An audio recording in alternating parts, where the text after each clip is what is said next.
歡迎大家收睇產新聞圍爐節目 Star Talk Podcast。我咧就係阿 Dr. Riz 九龍城嘅區議員。咁今日咧，我哋就會睇一個我相信大家都呢幾年好關注嘅 topic，就係呢一個嘅非物質文化遺產呢一個嘅 topic。今日咧，我哋就有幸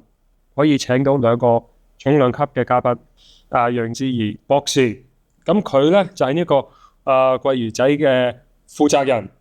咁隔離咧就係陳國豪 Leo 先生。咁佢咧就係本身佢有一個叫做 Hong Kong Heritage 嘅 Facebook page 嘅。我哋平時講呢一個嘅非遺呢個概念，大家會諗到啲乜嘢嘅咧？佢本身就有呢一個嘅歷史啦、文化仲有藝術嘅價值。即係喺香港嘅處境唔淨止係講呢個中國嘅歷史啦，更加重要咧，佢呢一樣嘢係可以令到好多旅遊嚟香港啦，即係可以令到香港嘅經濟係有得益嘅。咁我哋今日都有好多問題都可以同我哋兩個嘅專家傾一傾啦。咁或者我問下大家，我相信觀眾都會問或者會諗起，究竟咩叫做非遺咧？非遺咧就因為我哋早之前咧，我哋係被選入咗非遺嘅。咁嗰陣時公佈嗰陣時咧，就係話原來我哋一啲我哋賣緊潮州餅啦咁樣。咁我哋原來呢個潮州餅咧，有啲都係值得係列入非遺嘅咁樣。咁其實香港而家只係做一個簡單初步嘅普查清單嘅啫，當其時咁樣。咁其實就好多嘅。咁但係我哋每一樣嘢都係由最簡單初步做起先，咁有個架構咧，咁先開始進展到其他嘅非遺項目啦咁樣。咁其實非遺係好闊嘅嘢嚟嘅，所以聯合國咧教科文咧都有一個叫非遺定義咁樣嘅，俾所有人咧就去參考咧，撳上去咧大概咧用文字去表達咗好多俾全世界嘅人聽，因為原來全世界都有好多係值得係入咗非物質文化嘅部分嘅。Rocky， 咁我相信觀眾即係頭先我介紹咗桂魚仔，即係你嗰個嘅店嘅品牌啦，咁你講咗少少，即係嗱，我見到有一啲唔同嘅食物咧，就我哋都放心，我都會試下嘅，就喺節目嘅過程。咁或者你會唔會講下你個店鋪係做啲乜嘢嘅？雖然都好出名噶啦，咁但係都可以有啲觀眾係唔知，咁都可以話俾我哋聽下。冇錯，咁我哋咧就係做緊一啲潮式嘅餅糖糕包啦。咁我哋同埋咧，我哋都係咁耐咧一路堅持咧，就係一個我哋要做翻即係由原始發展出嚟嗰一剎那。俾翻嗰個所謂，我哋成日都同響啲學生教學嘅時候，我哋成日都話我俾翻個酵素總和嚟。咁呢個酵素總和咧，就係我哋都將佢寫成文章。咩叫酵素總和？咁其實咧就係嗰一剎那咧最原始嘅味道。咁最原始味道咧，好多時都會教育俾啲學生聽咧，就話我哋係完全冇任何添加，完全係靠佢自身，即係等於我哋去蜂巢裏面揾到啲小蜜蜂，做成蜂蜜。你去攞嚟食嗰陣時，係完全咧係天然保護嘅狀態，咁嗰種咧就叫做酵素總和啦。嗱，我觀眾可能feel 唔到，但係我食到，即係頭先你嗰種嘅描述。咁我哋都見到即係應該係你嘅鋪頭應該係有呢一啲嘢賣，即係你都有啲認證喺呢一度嘅。係，或者Leo， 或者你都可以同我哋講下，即係例如你自己有個Hong Kong Heritage 嘅 Facebook post 啦，咁你本身喺嗰個嘅板塊入邊係做啲咩工作，或者係有啲咩依家係做緊嘅咧？我自己本身其實係研究一啲香港嘅歷史建築嘅，咁比較留意嘅建築就係一啲舊區入面嘅唐樓啦。咁其實喺不斷發掘呢啲唐樓嘅過程，你會揾到有好多舊嘅唐樓下面底下嘅嗰啲店鋪，都係做緊一啲被列入咗非遺名錄入面嘅嗰啲技藝嘅，即係譬如有啲係中醫藥啦，中醫藥係其中一種啦，潮式糕點係一種啦，譬如蛇羹都係一種啦。咁你會喺揾建築嘅過程揾到好多唔同嘅非遺嘅。即係好似我自己就係一個九龍城嘅區議員啦，咁我自己都喺九龍城成長啦。咁喺九龍城咧，即係頭先即係 Rocky 嗰個位啦，係即係見到嚟啲潮州嘅食物啊，或者甚至乎泰國人都好多嘅唔同嘅店鋪啦。咁舊樓下邊即係應該都係有個歷史嘅過程，即係佢哋即係喺嗰度聚咗一段時間嚟。Rocky， 我相信你嗰個鋪頭都應該係70-80年有冇啊？係㗎啦，因為頭先我啱啱咧就向阿教授了解咗咧，原來咧教授話我哋嗰個屬於係2級啊嘛，第二代就係2代唐樓嘅。咁因為我哋嗰個咧，同埋咧我哋參考過好多國內一啲建築咧，尤其是我哋側邊嗰條樓梯咧，同埋我哋本身個閣樓咧，原來就好似古裝片咁樣。不過古裝片只係用木搭嘅啫，咁我哋嗰個咧已經係有石屎嘅搭法，不過佢用咗嗰種即係防禦設計。尤其是條樓梯咧，好多嗰啲遊客啊，或者啲小學生嚟到咧，點解咁高嘅咧？我話其實嗰個係2手欄杆嘅設計嚟嘅。咁等於好似咧舉例一個例咧，就話大家都知道咧，我哋開平嗰個地方有啲叫碉樓啊，嗰啲碉樓即係我哋防禦一啲以前一啲強盜啊，佢個進攻嘅時候咧，佢有辦法咧阻住啲賊人咧，令到啲官兵嚟救佢啊嘛。因為嗰個設計咧係講緊係刀槍劍嘅年代嘅，係真係古代兵器咁樣。咁條樓梯咧係冇埋欄杆嘅添，咁變咗佢容易守住啦。咁而家我哋嗰個咧就保留住嗰種叫做2手欄杆設計，所以有好多遊客啊或者啲學生都嚟打卡同埋做功課添，有啲族嚟咁原來香港仲有一個2手欄杆嘅樓梯。跟住有一個咧，有個學生就話：想唔想影埋我哋嗰個閣樓啊？因為嗰個閣樓又係亦都好傳統嘅，叫做前鋪後居，或者有一啲以前係呢種咁嘅結構嘅鋪頭咧，係金鋪咧，佢上邊係帳房，有啲咧就上面係宿舍咁樣，有啲係如果藥材鋪咧，佢上邊係一個倉嚟嘅藥材嘅保護倉，或者有一啲叫做我哋分嗰啲硫磺嘅房咁樣，所以呢一種好古式嘅設計咧，其實係好實用。咁我都打過幾次卡啦，同阿仔。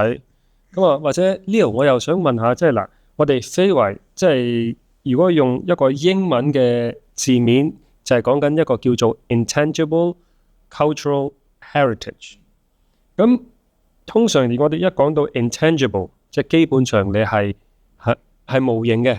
咁究竟即係呢一啲嘅無形嘅資源，我哋攞九龍城為例啦。咁我哋係點樣可以保護呢一啲嘅資源啦？仲有最重要係有冇啲咩策略？你覺得係應該係要使用，從而即係呢啲嘢係可以，即係依家嚟講緊80年嚟緊可以繼續慢慢啲嘢可以繼續 conserve， 令到我哋可能下代都係有機會可以connect with it 嘅。咁或者我簡單答下先啦。咁雖然而家呢啲非遺咧都係非物質文化遺產係模型咁嘅形狀啦，咁但係實際上你冇一間實體嘅店鋪，冇啲傳人喺度嘅話咧，嗰個非遺你係展示唔到出嚟嘅。咁所以其實叫做模型，但係其實係暗藏喺好多嗰啲老店鋪啊、老街角嗰度嘅。咁所以係揾得到、睇得到嘅。咁要點樣保存？我諗而家第一步最緊要嘅係喺個非遺名錄。我哋而家香港有個非物質文化遺產嘅名錄嘅，咁去到2025年12月左右就有507項啦。咁其實都係一啲好簡單，就講緊有啲邊幾類嘅一啲非遺列咗入去個名錄入面。咁但係實際上入面嘅嗰啲各項非遺，即係有啲糕點、有啲點心、有啲茶葉咁啦。咁邊啲店鋪仲有做緊？邊一啲店鋪有傳人，又或者有冇失傳到咧？呢啲詳細情況我哋係唔知嘅。咁所以如果係要講到點樣去保存嘅話，第一步就要揾一個詳細嘅藍圖出嚟，去整一張非遺地圖，睇下我哋而家仲有啲乜嘢係現存緊嘅先啦。咁第二樣嘢實際要去保存嘅話，其實任何一個非遺都好，如果而家做緊嘅嗰啲老店鋪嗰啲師傅係冇利可圖、謀唔到身嘅話咧，其實嗰個非遺都好難保存嘅。咁所以會唔會即係喺完善咗個非遺地圖之後，再睇下點樣提供一啲相應嘅資助俾嗰啲老師傅，然後睇下有冇啲比較系統啲嘅方法去記錄低嗰啲非遺。咁呢個係最基本嗰一步先啦。係啊，咁或者睇下楊教授點講。咁例如嗱，頭先Leo 講咗at least 2個嘅要訣啦。第一就係有個類似一個 register， 或者一個即係有個查冊，或者一個即係上面有呢個 item 先啦。第一，第二係有一班人係傳承緊俾佢嘅，跟住喺呢一個前提底下係揾到食嘅，仲要即係 sustain 到嘅。Otherwise 咧，你變咗一啲歷史文物㗎咯，即係個失傳咗，即係冇咗唔見咗。咁例如我相信我嚟過你嗰個鋪有幾次啦。咁你又 fit 到嗰幾樣嘢嘅喎。嗱，當依家乜都冇，咁我想問你哋點樣可以即係80年或者未來嗰度，你哋係個處理係點樣啊？其實咧，我即係未知道有啲嘅時候咧，咁我喺度一路做緊有個諗法咧，我哋都係想點樣將自己嘅傳統嘅潮式餅堂嘅技藝咧係傳承下去嘅。咁所以咧，我好早之前咧2000年嗰時已經出咗本書嘅時候咧，咁聯合國咧教科文嘅成立呢個非物質文化咧，都係2003年嘅事嘅。咁當其時咧，我哋接觸文化博物館個館長，個負責個館長咧，佢話我哋走前咗聯合國3年，就出咗本書啦已經。咁同埋咧，亦都係我哋實踐咗咧，就一啲點樣去傳承啦。因為佢咧就知道咧，我喺做嘢嘅時候咧，即係好數據化。咁其實咧就係我哋成日頭先之前都提到啦，咩叫酵素總和啦？其實酵素總和就係等於一個物種啫嘛。你令到個物種唔斷，繼續落去，咁佢咪除咗佢唔仲可以做標本之外，仲可以如果係隻馬嘅話，仲可以俾你騎咯，咁樣或者佢係史前長毛象，又可以做標本，今日仲可以可以喐來喐去同你互動啦，係咪啊？咁樣咁你點樣可以令到佢又係有呢個價值，亦都係有個繼續落去咧？咁我哋就話，如果我哋賣食嘢咧，就容易啲嘅，因為食嘢咧佢係一種消耗品嚟。咁食咗就繼續再食咧，咁變咗買完再買咧，咪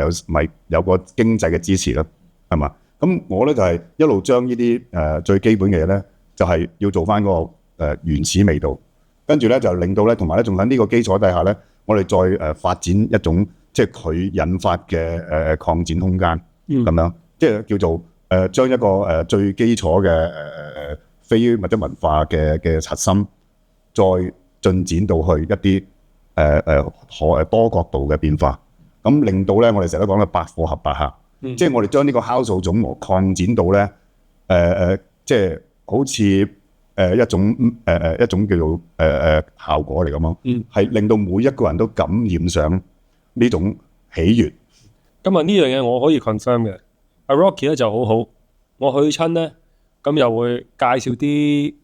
食物俾我睇啦。跟住又叫我試下啦，咁之前我又同佢講話，喂，你呢樣嘢咧，仲有一個好大嘅潛力喎，就因為依家香港政府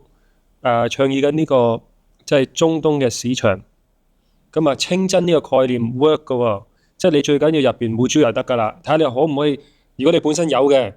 冇豬油，會唔會影響你本身呢一個 product 嗰個嘅味道啊啲嘢，咁同你搞個認證，咁你可能又會多一個市場噶喎，咁即係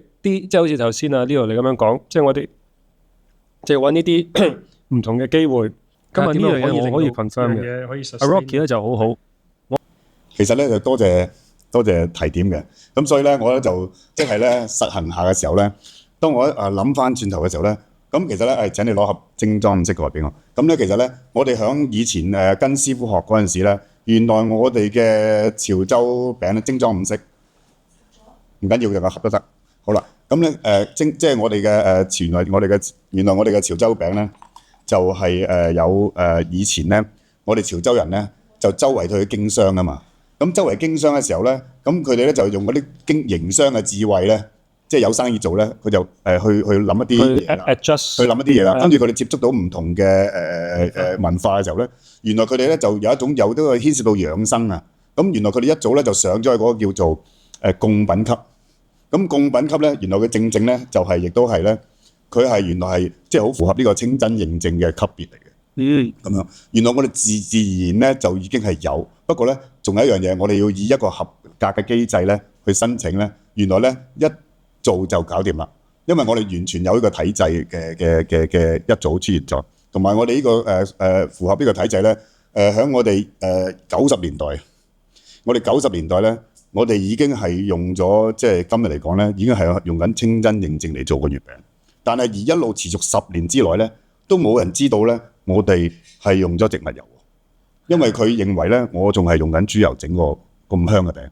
咁但係咧，我哋又會講一樣嘢啦。以前我哋讀書嘅時候咧，讀到生物Sir 教嗰樣嘢，你點樣將佢重塑翻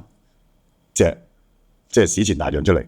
人一睇落去唔會認咗佢係今日嘅大象嘅，一定係嗰隻嘅。咁我哋咧就話原來咁我哋咧喺個所謂酵素總和嗰度着手啦。只要嗰個數係打和，就唔會錯啦嘛，係嘛？咁嗰個數其實係一個味道嘅數。咁點樣去到令到嗰個揾出嗰個酵素總和咧？咁我哋通過我哋嘅配製技巧。將佢呢個酵素總和重塑，出現嗰個最終香味。因為我哋以前自己咧係有炸豬油嘅，後尾冇啦。但係因為我哋就係因為炸過真嘅豬油，所以咧我哋知道真嘅豬油嘅香味喺邊個位。因為真嘅豬油嘅香味咧，好似植物油嘅。OK，係啦，所以咧到後尾我哋再自己做得知道嘅時候咧，我知道，咁我就用植物油去代替呢樣嘢。亦都係點解我哋要用植物油去代替呢樣嘢咧？亦都係咧我哋因應嗰個製作嘅需要咧。70年代開始咧，已經揾唔到一啲咧我哋認為合格嘅豬油，因為農業科技嘅進步，啲飼料咧就影響個豬嘅內分泌，咁樣咁啊嗰個 FDA 咧我都夠膽係講一樣嘢嘅，因為我問過 FDA 嘅驗身報告咧，驗豬只係驗佢肌肉啫，其他部分冇驗嘅，佢嘅合格只係 FDA 嗰個肌肉部分嘅啫。所以咧點解到後期咧？有啲人問我，冇理由話點樣整到嘅咧？咁我話其實如果今日要炸一個好香嘅豬油，係有辦法嘅。不過你係3-4倍成本。係啦 ，exactly。我就頭先想講就係、通常以前咧我哋以為咧，因為香港我自己唔食豬肉噶啦，咁我以為咧就係香港好多即係華人係會食豬肉噶嘛，所以咧自然地你嗰啲豬油咪平咯，因為多人食啊嘛，咁我哋咪整啲油容易咯，即係好似我。鄉下巴基斯坦，咁我哋嗰度好多人食牛肉噶嘛，咁所以我哋啲皮褸啊係特別平。我諗10% 價錢你買到噶啦，即係你平時你幾千蚊，我哋幾百蚊，有套好靚嘅西裝即係嗰啲嘅 leather jacket， 就係因為我就嗰陣時個 mindset 就係咁樣，但係原來唔係喎，即係你 lard 嗰啲係即係豬油係更加貴嘅。咁所以頭先呢樣我哋都聽到啱啱，即係例如係一個即係做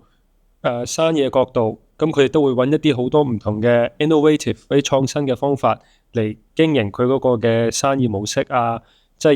又可以繼續即係非遺，又可以繼續賺錢。嗱，我一陣你去講下有冇多咗啲人，因為你清真多咗啲客源啦，暫時我未知啊。咁一陣你都可以講下，或者我想問下 Leo 咧，即係其中旅遊都係一個好好嘅factor。令到咧，即係你嗰啲非遺咧係可以繼續 sustain。咁香港政府都搞緊好多，即係周圍即係啲我哋要令到好多遊客嚟香港。咁你去到每一個地方咧，即係例如可能一個區入邊咧，咁啲人喺嗰度非遺呢樣嘢係可以令到佢哋嗰個 experience 好唔同。咁究竟你對呢一個嘅即係睇法有啲咩意見？或者例如你自己？即係喺做緊你嗰個嘅 social media 嘅 page 入邊，你嘅體驗或者睇法係點樣咧？我自己睇就當然係睇下自己啲同學係做緊啲乜嘢嘅導賞團啦。喺呢啲導賞團其實可以好啟發到點樣利用非遺去發展一個旅遊嘅。咁譬如我有啲同學係專門帶外國嘅遊客嘅。咁佢就通常有2個團係每次推出嚟都係 full 嘅。咁一個就係講飲食嘅。咁飲食其實可以喺深水埗、喺旺角嗰啲區域可以有好多嘅非遺嘅。即係通常嘅路線就係去食個腸粉先啦，豬腸粉嗰種啊。然後去飲個豆漿豆腐花啦，呢個都係非遺嚟嘅。然後去旺角食啲傳統嘅糕點啦，去深水埗食下蛇羹等等啦。咁呢一個就係飲食非遺嘅一個路線嚟嘅。咁第二個路線其實係有啲係專門入去古洞嗰度參觀一啲醬油廠。咁醬油廠本身都係一個非遺嘅製作技藝啦。咁又係每次推出一團都係 full 晒嘅。咁所以其實要發掘一啲係唔係真係喺市區可以遠離市區或者捐窿捐罅嘅一啲團。咁呢一啲會比較容易發展得到，同埋有個吸引力喺度嘅。嗱，呢個你頭先講咗深水埗啦，呢個就捐窿捐罅啦。捐窿捐罅就古洞，即係中環嗰度啦。古洞就係上水粉嶺嗰邊啦。嗰個就 more on 即係一啲 ancient 少少嘅，即係嗰啲唔同嘅 clans 嘅住嘅環境啊，都係啲寮屋咁滯。寮屋嗰啲啦。咁啊，另外一個我唔知你哋有冇聽過咧？嗱，呢度我諗我 as 一個九龍城嘅區員咧，我諗我有個責任咧，同你哋宣傳下，同你哋都宣傳下。有冇留意九龍城咧？就同呢一個嘅 URA 即係呢個 Urban Renewal 地膽嗰個係啦，加埋即係同城市大學再加一啲唔同嘅地區嘅組織，就整咗大概應該係有7條線嘅，即係嗰個深度遊。九龍城步行徑。佢咁你即係佢有個 website 㗎，你以前係地膽油中，依家變咗地膽九龍城。係啦，咁你撳個掣入去咧，即係例如佢有一個叫即係一個叫啟德嘅，即係同飛機有關嘅，跟住一個歷史有關嘅，第三個咧同城寨有關嘅，第四個咧就係同嗰個電影，即係九龍城寨個電影嘅之前，即係嗰個電影有關嘅，跟住咧一個咧就係同泰國嘅食物有關嘅，跟住第六嗰個咧就係同即係潮州，咁啊好似你個鋪頭名都喺入邊嘅，我唔知你知唔知？都知道嘅，但係喺入邊嘅，都知道。咁跟住咧，其他一啲小食啊嗰啲都有嘅。喺入邊咧，佢就好似你頭先呢樣你開始嗰時講，就係入邊有個 map，你撳入去咧就有啲資料，一啲基本嘅資料話俾你聽，一啲背景嘅資料。咁跟住咧入邊咧有個地圖咁話俾你聽，咁就佢入邊又加埋一啲 AI 嘅功能嘅，即係例如你去到有間九龍城，即係嗰個有條橋嘅車路有條橋，隔離有個西式嘅快餐店，隔離有個唱歌嘅地方，即係唱 K 嘅地方，嗰度係可以攞住個電話影咧，咁你就見到以前嗰啲飛機喺你嘅頭頂嗰種。即係你淨係有呢種嘅經歷。咁我就唔知啦，就係如果你好似我哋攞九龍城為例，咁樣嚟深水埗，如果香港每一區咁樣發掘到呢樣嘢，即係長遠嚟講對我哋即係嗰個嘅吸引一啲嗱，我以前讀書讀過啦，就叫即係嗰啲 cultural tourism， 即係嗰啲文化旅遊嗰啲人士就佢嗰啲人就會好上嚟睇一睇有呢一個嘅 experience， 因為可能背後有啲學術嘅味道。係啦係。咁例如對呢樣嘢大家係點睇，或者例如你有冇對你嘅生意有冇多咗咧？即係整咗呢個之後。咁咧就啱啱咧就早幾日咧，亦都係我接受咗個城大學生嘅，即係佢喺巴黎，我喺香港咁啊一個 Zoom 嘅訪問。咁如果係咧，佢嘅主線咧亦都係咧再重新發掘啦，香港有咩可以推動到本土經濟啊，或者咩嘅時候咧，就佢重提九龍城步行徑啦。咁我講當其時咧就九龍城步行徑咧，我哋參與過咧，佢開始嗰時咧，佢就攞咗一部分一啲錢啦，去鋪排呢個九龍城嘅步行徑嘅發展嘅。佢已經投放咗好多嘅基礎嘅資訊啊，或者今日可以再攞嚟用嘅資訊。我話如果喺呢個基礎底下咧，先開一條咧，已經係用咗咁多資源嘅路徑，重新激活翻佢，跟住咧再諗下我哋18區以內邊啲可以再可能係做埋一啲連接啊，或者係姊妹路線啊咁樣。咁但係如果講到姊妹路線咧，就可能咧可以同外國啲國家咧構成一個姊妹嘅路線咧，去海外宣傳啊。因為可能有啲遊客咧，佢一出嚟咧就係環遊世界噶嘛。咁佢喺環遊世界嘅時候咧，可能佢就去晒幾個嘅即係傳播嘅姊妹團咧，去唔同國家就入到去嗰個路線啦。咁但係我哋咩都係由第一步開始啦。如果我哋香港有第一個可以成為國際嘅深度遊嘅姊妹路線嘅路線出現咗之後咧，咁亦都係一個推廣嚟嘅。我哋可以開第二條線、第三條線、第四條線。咁根本上而家基本上九龍城步行徑咧，佢已經包含咗咧頭先我哋之前討論嗰啲材料嘅，有晒嗰啲材料。因為佢當時就係想做呢樣嘢嘅，想做到推動咧日後咧係帶動一個深度遊。一深度遊咧就係接受外國旅客啊嘛。你知啦，我哋做旅客嘅時候都會使多1倍錢噶嘛。咁啲外國旅客嚟到香港遊覽嘅時候，佢都係會使多1倍錢啦，正常啊。咁變咗呢個九龍城步行徑，如果仲重新激活佢喺度做一個喺呢個佢用咗抌咗咁多資源落去，我哋吸收咗佢最即係已經投放咗嘅建築係嘛？即係等於我哋將萬里長城未鞏固嗰啲嘢再連接佢啫，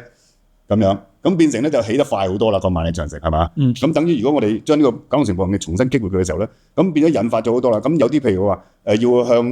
一啲山徑喎，咁啊可能有最近嗰段麥理浩徑嘅就連住步行徑一齊做啦。跟住我話咧，亦都同時建議咗咧，我哋應該今日咧利用 AI 人工智能科技或者低空經濟，或者係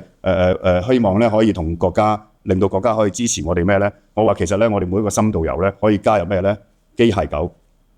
做一個支援嘅，同埋一樣嘢，同埋咧，我哋喺機械狗嘅隊伍裏面咧，可能係好似潛水員咁樣，2隻一隊，跟住嗰啲 tour 咁樣。咁點解咧？可能其中一隻咧，我話可能建議佢咧係有一個叫心臟起搏器嘅緊急支援嘅救助，或者佢有一個咧，可能有一個係無人機，個無人機係咩？緊急去攞藥啊！咁啊個通航權咧，可能係睇下點樣同政府傾掂佢啦，個緊急通航救援。咁另外一個咧，另外一隻咧，可能佢咧就可能係教育埋嗰啲團友咧，喂，佢有個垃圾袋㗎，你抌落去啦，咁樣。但係外人就唔準抌㗎啦，我淨係接受 Cool 啫。咁啊，咁變咗咧，佢變咗就可以咧，就大家咧就可以帶動到科技啦，同埋咧同埋走失嘅機會少嘅，因為個個團友咧都俾呢兩隻機械狗咧就保護住，係嘛？咁啊唔會點走失，同埋咧亦都應該冇咩人會專登去對呢個 Cool 咧產生一個即係干擾性嘅，因為你知啦，有錄影啊嘛，安全啊嘛，係嘛？咁啊，同埋咧佢哋又唔會亂咁過馬路啊嘛，會嗌住佢哋啊嘛，係唔好亂咁過馬路啊！香港係咁樣會罰錢㗎咁樣，咁變咗咧，亦都係加入咗啲咁嘅科技元素啦、AI 元素啦、保安元素啦。因為其實咧，點解會諗到機械狗咧？因為我就諗我哋自己國家原來出咗好多好優秀嘅機械狗，佢原來如果去投入民間，去幫助一啲深度遊咧，咁亦都係我聽過啲消息咧，國內咧已經係準備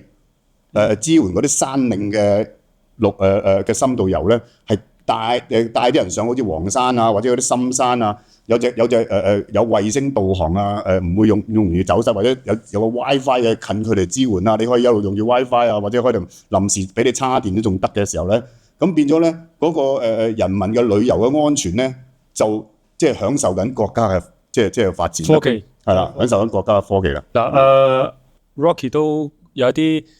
突破嘅或者啲創新嘅方式啦。再頭先你講咗個好似一個萬里長城嘅概念，即係每一區接住每一區。咁啊，Leo 你又點樣睇？因為頭先咧我哋又即係例如講咗深水埗啊、古洞啊，就啱啱講完九龍城。你喺你嘅角度睇，即係非遺呢樣嘢，即係我哋點樣 connect 呢啲 dot？頭先即係例如我哋而家用一啲 AI 啊、網頁啊呢啲嘢，咁你覺得如果我哋要做到呢樣嘢，個背後嗰個嘅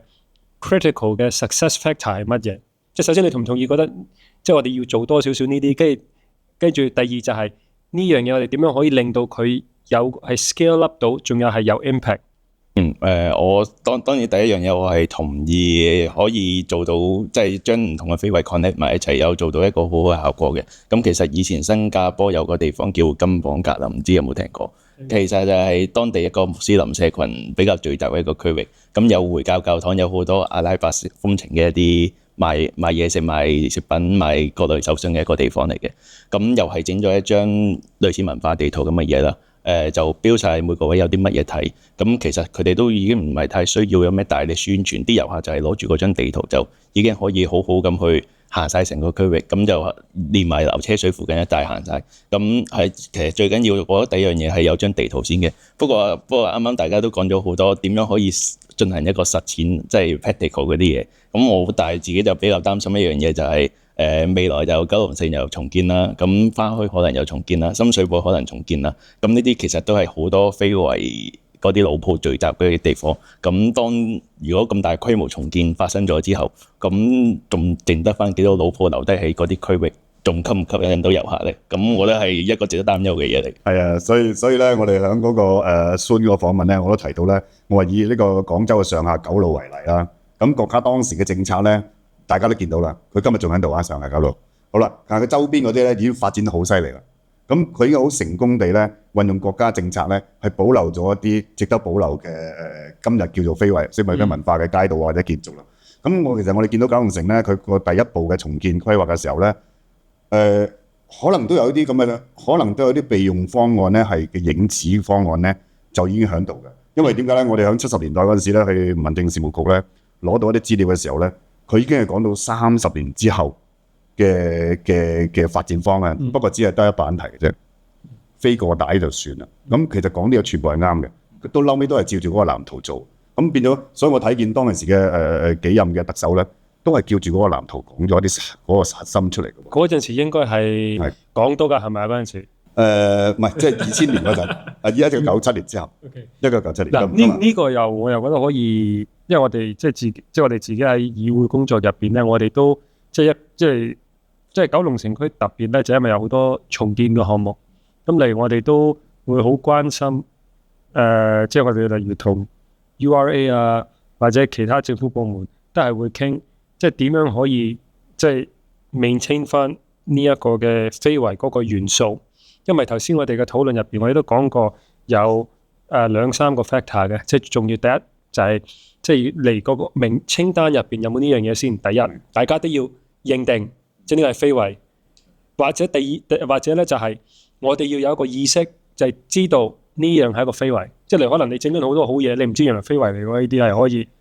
即係明唔明我意思啊？咁就第一樣嘢啦。第二咧就係有冇人接啊？係。第三就係佢入邊揾唔揾到食。咁呢一啲嘅 factor，因為依家嘅即係依家喺我哋嗰啲議會入邊，即係你推出一個嘅重建嘅項目或者呢樣嘢，我哋嗰啲嘅區議員即係全港都好，即係民間嘅聲音一定係拎翻入去要反映，跟住又會同政府即係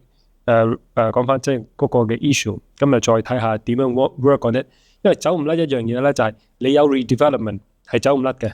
咁但係問題就係點樣有一個好好嘅 balance。我又想即係攞住呢個 point 咧，就問我哋依家都講緊一個概念咧，就係呢個文化及創意呢個 IP。咁究竟我哋有冇方法？即係呢樣嘢會唔會係一個嘅解決呢一個擔憂嘅即係solution 咧？不過咧，我覺得咧，即係睇全世界啊，睇全世界好多呢啲屬於所謂旅遊嘅嘢咧，某程度上咧，其實政府係即係有一個直接或者間接嘅支持咧，先至能夠咧激活佢嘅。但係其實呢一個咧，其實亦都係咧令到嗰個外匯收入嘅位嚟嘅。咁因為點解咧？就如果有一個叫做好似文藝復興咁樣，只要係一個好輕鬆嘅底下咧，先至有一啲再繼續持續啊，或者再創新嘅嘢咧貢獻到出嚟嘅。如果唔係咧，就即係好難嘅。咁如果政府有一個叫做咧基本盤啊，基本盤嗱，總之嗱，我令到你有個基本係唔使煩嘅，或者係免租啊，或者係免電啊，或者係本身係免電費啊，咁啊免電費啊，咁啊免其他嗰啲雜項啊，或者其實利得稅啊咁樣，我令到你咧就好輕鬆地咧去繼續將你嘅非遺咧係發展得好啊，或者係譬如我哋嗰座樓，如果有朝一日佢定為一個可以作為一個保留嘅打卡位嘅咁樣，好似嗰個二手欄杆嘅樓梯啊，要值得保存啊咁樣，咁即係成座樓都要保存啦。咁可能政府話可能會唔會話喂嗱，你座樓歸政府點樣同你計數咁樣係嘛？跟住咧就話點樣基本有個保護盤嘅咁樣。咁你又睇下點樣諗，咁變咗你咪容易啲去做咯。因為其實香港或者全世界周圍地方，如果你冇一個經濟基本去支持一啲嘢咧，而你叫佢自己獨立去承擔咗呢個所謂咁大嘅旅遊收益咧嘅一部分咧，就好多例子咧，好多政府咧都見到咧唔係咁得嘅。所以嬲尾點解啲政府全世界政府都會做一樣嘢，會支持呢啲項目咧？係嘛？或者 Leo 你又點睇啊？我覺得有一個好值得參考嘅例子嘅，馬來西亞嘅檳城，咁而家係聯合國教科文組織嘅一個歷史城區嚟嘅。咁人哋做呢個無論係非遺定係歷史建築嘅保育都好，佢唔係一個個點一條街，唔係一棟棟樓咁去做，佢係成條街成個城區咁樣做。咁佢入面有好多唔同嘅政策嘅。咁除咗出台咗一本點樣保育嘅一個標準之外咧，咁仲規定咗啲店屋喺歷史城區個 core area 入面係唔可以拆嘅嗰啲店屋，咁冧咗嗰啲又要起翻差唔多原貌嘅，咁喺嗰個 core area 又唔可以起啲好高嘅樓，咁對於入面嘅嗰啲歷史建築又會提供一啲相應嘅資助同埋政策去睇下點樣保育嘅。咁當然佢都會有一啲問題，就係當成個 area 變咗做歷史城區之後，咁有啲租金上升嘅問題，咁呢個世界各地都要面對㗎啦。咁啱啱都有提到一啲文創同埋旅遊相關 IP， 即係香港有冇嘢可以參考？咁其實睇翻檳城當年成為歷史城區之後，其實就有好多幅嗰啲兩子弟嘅壁畫喺成個城區好多個唔同角落嗰度流行咗。咁就喺2000年左右就開始變咗一個旅遊熱潮，就係世界各地啲人都飛過去打卡。咁香港可唔可以參考？我覺得即係未必需要參考到咁足，但係就揾翻有冇啲自己出產嘅一啲港產動漫，即係譬如老夫子啊、麥兜咁樣，即係又係喺啲城市角落嗰度畫下。即係近期油麻地未有啲貓嘅壁畫，尖沙咀都有啲我見到有啲係咯，可唔可以咁樣做咧？我自己就都有啲咁嘅諗法。嗱，我就非常同意啦，即係我覺得即係例子就有好多個唔同地區有好多唔同例子，即係國家裏邊都有一啲好好嘅例子啦，即係你去到上海啊，或者北京都係你會睇到嘅。咁啊，加上頭先Leo 你都有 share 馬來西亞或者喺新加坡嗰啲嘅例子。咁啊，我覺得最重要咧即係我哋今日傾呢個 topic 入邊咧，即係一個嘅重建，或者一個社會入邊有啲嘢嘅轉變係冇得 deny 嘅。OK， 第二樣嘢即係如果我哋講到旅遊，又係即係以前我哋係即係又拋書包啊，拋小書包啊，即係以前有好多 organized mass tourist 嘅，即係一嚟係成架旅遊巴十架過嚟，但係依家即係我哋見到成個嗰個係有個 shift 喺度，咁啊可能依家即係嚟嗰啲全部都係一啲 cultural tourism， 佢上嚟係佢有一啲學識有一啲學問喺度嘅，咁想過去 experience 下，即係可能有啲 social media 入邊或者你去一啲經歷上邊你想試下，但係可能你唔親自過去即係試呢啲餅啊或者其他啲嘢，你係完全係 feel 唔到嘅。咁所以咧就係我哋就即係翻去嗰個問題啦，即係非遺呢樣嘢，咁究竟我哋整體大家嗰個認知係點樣樣咧？覺得呢樣嘢係咪重要咧？跟住即係我哋 as 一個市民，即係我哋都要同意呢樣嘢。Obviously 每一樣嘢都有兩面嘅。OK， 咁我哋嘗試一個正面嘅角度睇呢個問題啦。咁嚟好似我攞你嘅鋪頭為例啦，咁我哋就睇下，咦，即係點樣將呢一啲咁好嘅資訊應用一啲嘅科技，俾一啲嘅體驗人哋。咁之後你一 create 到一個嘅 demand， 咁又或者有一個 critical 嘅 mass 咧，啲嘢就會開始係我哋都可能係第時變到一個 textbook example， 咁啊就可以令到啲遊客嚟香港睇我哋嘅非遺，或者我哋本地嘅人留喺香港，刺激係香港嘅消費啦。即係如果你見到話原來香港咁多歷史，即係你嚟九龍城入邊，例如潮州、泰國，跟住例如你過宋皇台嗰度，你又講即係嗰個歷史，去呢一個城寨，你又可以講好多歷史，咁令到我哋嘅細路仔或者下一代，或者甚至乎即係你帶啲朋友嚟香港，又可以講好即係嗰個香港嘅呢一個嘅故事啦。咁所以就係走唔甩頭先我哋個討論入邊，第一就係要嗰個 awareness， 第二要有 succession， 第三要有嗰個持續性 sustainability， 呢三樣嘢就可以令到即係啲嘢係會向住一個好嘅方向咁樣慢慢走。咁去到差唔多節目嘅尾聲，我想問你哋啦，即係例如一諗起香港，我哋都可以同觀眾講一講非遺一諗起有啲咩咧？即係嗱，我哋唔好即係偏心，淨係講九龍城，我哋香港每人數幾個，咁我哋又俾啲觀眾自己再發掘下。或者呢個你先啦。我自己有幾個心水嘅，咁第一個其實係基本上所剩無幾嘅霓虹燈嘅，霓虹燈記係我冇記錯都係應該係非遺入面嘅。咁但係以前香港叫東方之珠都係因為街道上有好多霓虹燈，咁依家查下，我諗全香港200-300個左右，咁揾霓虹燈，我覺得都係一個幾有趣嘅嘢嚟。彌敦道有一間，彌敦道有一個，有好多嘅。我見到一個做西裝嘅彌敦道，你哋可以睇下，大家揾下，可以喺我哋嗰個comment 嗰度俾個答案我哋啊。跟住咧，我覺得香港嘅好多傳統節慶都係好值得睇嘅，例如早排最流行嘅就係錦田10年一次嘅嗰個太平清醮啦。咁但係除此之外，其實每年都會有好多天后誕、譚公誕，咁特別係筲箕灣嗰個譚公誕，咁好多唔同嘅武館都會喺譚公誕期間喺東大街嗰度耍拳表演舞龍舞獅嘅，咁所以我覺得都係一個幾特別嘅非遺嚟嘅。因為我喺九龍城內啦，所以咧我睇住城寨嗰個變遷咧，就佢由好多嘢嘅時候，跟住原來嗰度有個衙門都係值得係睇下咁樣，係嘛？咁其實有好多嗰啲外國團咧，有時都點解對我哋有興趣咧？佢話原來非遺係咁嘅喎，食嘢係咁嘅嘛。咁所以啲人嚟到嘅時候咧，咁我更加咧就令到佢哋再感受下以非遺做基礎嘅咧，零下12度食嘅糖啦，零下12度食嘅香蕉糕啦，因為佢話完全係好突破咗嗰個諗法咁樣，原來非遺可以嚟到咁嘅，即係非遺嘅基礎嘅資訊。跟住咧，有啲 cool 咧就淨係覺得，咦？佢見到我一啲嘅文創嘅嘢，咁咧就係我嗰個嘅玩法啦。咁我哋將佢咧就可以做到一個叫中國太空站嘅結構嘅，用咗300張做咗中國太空站嘅。咁我亦都係咧，就有啲 cool 就話，佢話想話睇下點樣接一隻狗仔喎咁樣，咁啊俾嗰啲學生去睇下啦咁樣。咁變咗咧就係話，我哋喺一個呢啲好似呢個文創 IP 咁樣。咁所以咧就好多時嗰啲司長嚟到睇我話都係一個叫做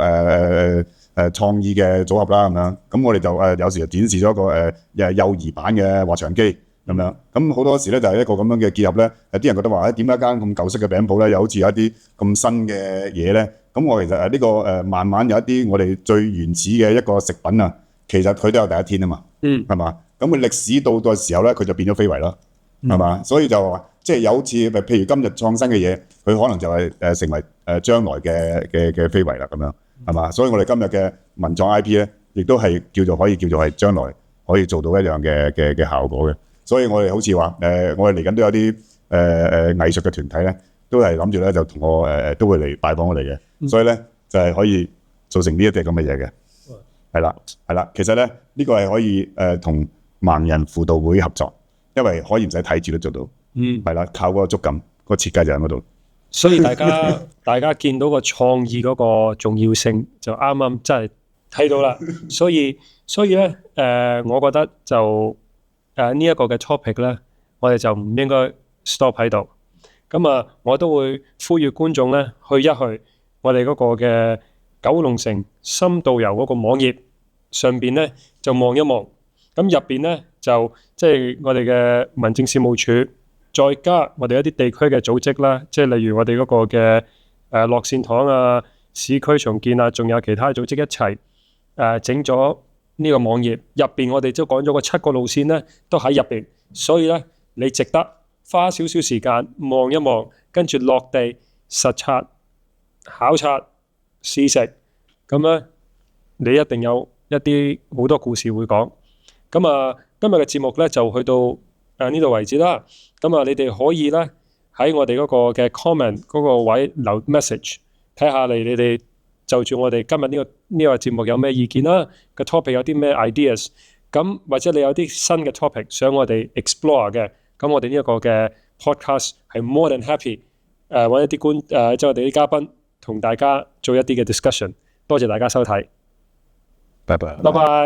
我哋試埋先走。今日冇帶零下12度嘅嚟，第日過嚟我度食。好，係好嘅時間。